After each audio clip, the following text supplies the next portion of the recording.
Students, अब हम ये कुछ कंसेप्ट्स देख रहे हैं इनडिटरमिनेट फॉर्म के। ठीक है स्टूडेंट्स, इनडिटरमिनेट फॉर्म एक्चुअली ऐसी फॉर्म्स होती हैं जो जनरली मैथमेटिक्स में यूज नहीं होती है। तो देखिएगा एक फॉर्म है 0/0, न्यूमरेटर एंड डिनोमिनेटर दोनों क्या हो रहे हैं स्टूडेंट्स, जीरो की तरफ टेंड होते हैं। ठीक है, क्या होता है, जो दोनों जीरो की तरफ टेंड होते हैं, चलते हैं। तो मैं इनके ऊपर एक एग्जांपल यहाँ पे आपको थोड़ा सा एक्सप्लेन करने की कोशिश करता हूँ, ध्यान से देखिएगा। ये है लिमिट x टेंड टू 2। ठीक है स्टूडेंट्स, एक लिखा मैंने x³ - 8, क्या लिखा है स्टूडेंट्स मैंने x³ - 8, और एक लिख दिया मैंने x - 2। ठीक है स्टूडेंट, अब आप ध्यान से देखिएगा, अगर आप ये 2 लेते हैं यहाँ पर, तो ऊपर वाला पार्ट आपका क्या जाएगा, ऊपर वाला भी आपका 0 आ रहा है और नीचे वाला भी 0 आ रहा है। तो मतलब ये फॉर्म जो है ये 0/0 का आ गया। क्लियर हुआ स्टूडेंट्स, ये वाली फॉर्म आपकी बन गई। ठीक है, चलो नेक्स्ट एग्जांपल लेते हैं, दूसरे टाइप पे पहुंचते हैं। दूसरा टाइप है इंफिनिटी अपॉन इंफिनिटी, मतलब न्यूमरेटर और डिनोमिनेटर दोनों क्या हो जाएंगे, इनफाइनाइट की तरफ टेंड करेंगे। तो इसमें क्या हो सकता है students, limit x tend to 0, और ये फॉर्म लिखिए 2/x, इस तरह से है, और नीचे है आपका 1/x², ठीक है, या 3/x², इस तरह की चीजें आपको दे दी गई। तो स्टूडेंट्स इसमें जब मैं डायरेक्टली जाता हूं तो ऊपर वाली फॉर्म क्या हो जाती है आपकी, इंफिनिटी, और नीचे भी इंफिनिटी। इसी में दूसरी चीज मैं ये भी तो मान सकता हूं, लिमिट x टेंड टू π/2 आप लिख लीजिए, क्या x टेंड टू π/2, और ये हो गया 10x। ठीक है स्टूडेंट्स, ऊपर तो मेरे पास क्या आया 10x, और नीचे आ गया आपके पास में 1 + 10²x। तो आप थोड़ा सा ध्यान से अगर देखेंगे इसको स्टूडेंट्स, तो π/2 पे ये क्या हो जाएगा, इंफिनिटी हो जाएगा। यहां आप देखिएगा ये भी इंफिनिटी हुआ, तो इनफाइनाइट अपॉन इनफाइनाइट की वाली फॉर्म आपकी बन गई, इंफिनिटी अपॉन इंफिनिटी फॉर्म आपकी बन गई है। ठीक है, एग्जांपल देखते हैं स्टूडेंट्स। ये लिखा हुआ है 0 × इंफिनिटी, यानी कि दो चीजों का प्रोडक्ट है, उसमें पहला पार्ट इनफाइनाइट 0 है और दूसरा इंफिनिटी। तो ये आगे भी एक्सचेंज हो सकते हैं आपस में।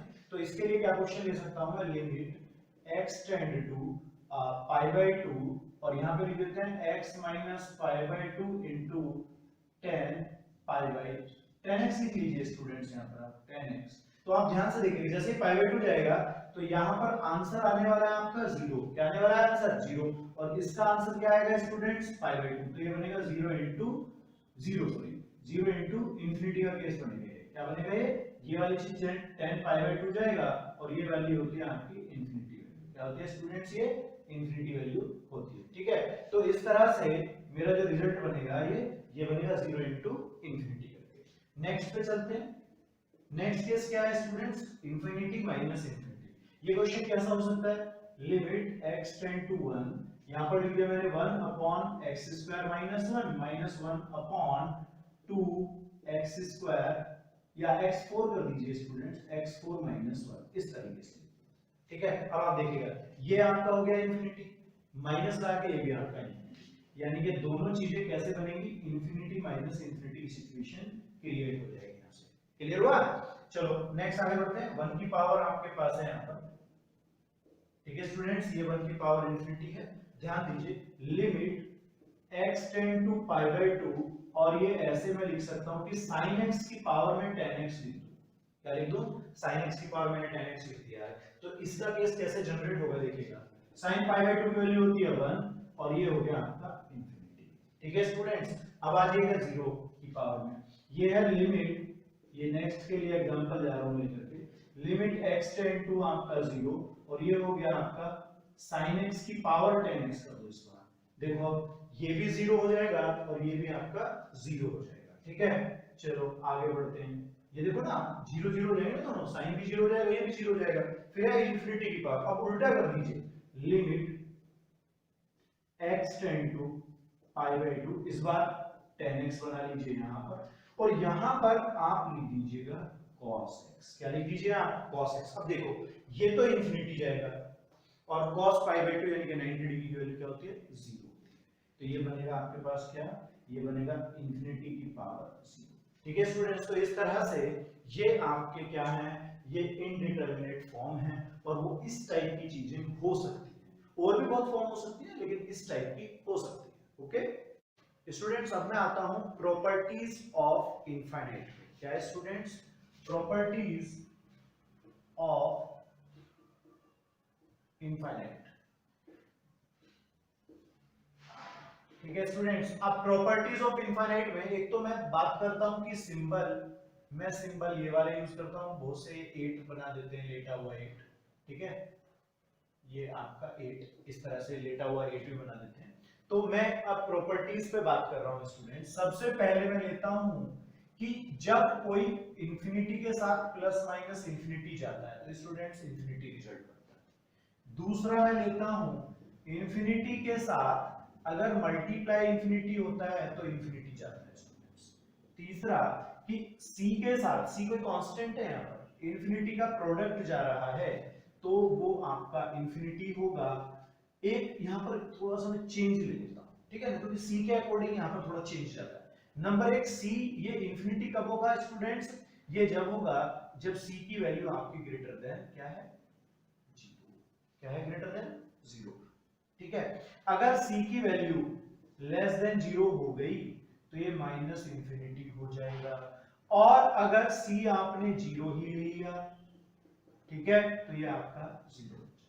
ठीक है स्टूडेंट्स, ये तीनों आप थोड़ा सा ध्यान से लीजिए। नेक्स्ट डी पार्ट, अगर आपके पास इंफिनिटी अपॉन c है, क्लियर, तो यहां भी उसी तरह से केसेस बनने वाले हैं स्टूडेंट्स कि ध्यान से देखिएगा, अगर मैं c इक्वल टू 0 ले लेता हूं तो ये हो गया not defined form, indeterminate form आ जाएगा स्टूडेंट्स, इंफिनिटी अपॉन 0, ठीक है, तो ये ध्यान रखिएगा।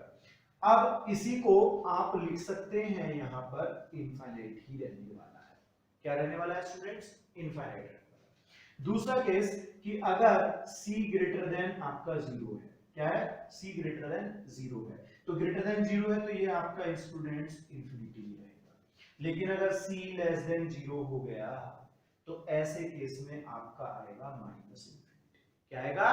Minus infinity. अब आप आ जाइए ई पार्ट पे। ई पार्ट है इंफिनिटी की पावर, अगर आपने c लिख दी, c कोई कांस्टेंट है तो आपका इंफिनिटी ही रहेगा, और इनफाइनाइट की पावर अगर इनफाइनाइट है तो भी आपका इनफाइनाइट रहेगा। क्लियर हो रहा है आपको? चलो आगे बढ़ते हैं। Next part students, next part है कि अगर आपने 1 की पावर इंफिनिटी लिखा तो 1 है, ठीक है, और 0 की पावर इंफिनिटी लिखा तो 0 आएगा। क्लियर हो रहा है? 1 की पावर इंफिनिटी 1 और 0 की पावर इंफिनिटी हो जाएगा आपका 0। क्लियर? एक ही है यहां पर कि अगर x टेंड टू आपका इंफिनिटी है तो 1 अपॉन x आपका 0 की तरफ टेंड करेगा। ये रेसिप्रोकल फॉर्म है। कौन सी स्टूडेंट्स? रेसिप्रोकल। ये रेसिप्रोकल फॉर्म है आपका। Okay, sandwich theorem. Sandwich theorem क्या है, थोड़ा सा उसके बारे में देखते हैं। ये एक तो आपका ग्राफ के अकॉर्डिंग समझा जाता है। कैसे समझा जाता है ध्यान से देखिएगा। सपोज आपके पास दो ग्राफ हैं, दो फंक्शन हैं, एक है इस टाइप का जिसकी वैल्यू मैं कह देता हूं p आ गई है, दूसरा भी इसी टाइप का है x टेंड टू a, और इस बार ये gx है, उसकी वैल्यू भी आपकी p है, ठीक है, और यहां पर एक इनइक्वालिटी होल्ड होती है hx के लिए। किसके लिए? hx के लिए। तो hx की वैल्यू क्या होगी, जबकि इनइक्वालिटी क्या है स्टूडेंट्स? इनइक्वालिटी है कि आपका जो fx है उसके और gx के बीच में आपका hx लाई करता है। क्या? fx एंड gx के बीच में hx आपका लाई करता है। क्लियर है स्टूडेंट्स? तो इस केस में जब आप इसकी लिमिट निकालने जाओगे, किसकी? hx की, आप किस बेस पे जा रहे हो? x टेंड टू पे, तो स्टूडेंट्स वो भी आपकी सेम आएगी। ये सैंडविच थ्योरम है, या कह दीजिएगा पिंचिंग थ्योरम है। ओके, तो सैंडविच पिंचिंग थ्योरम एक ही है।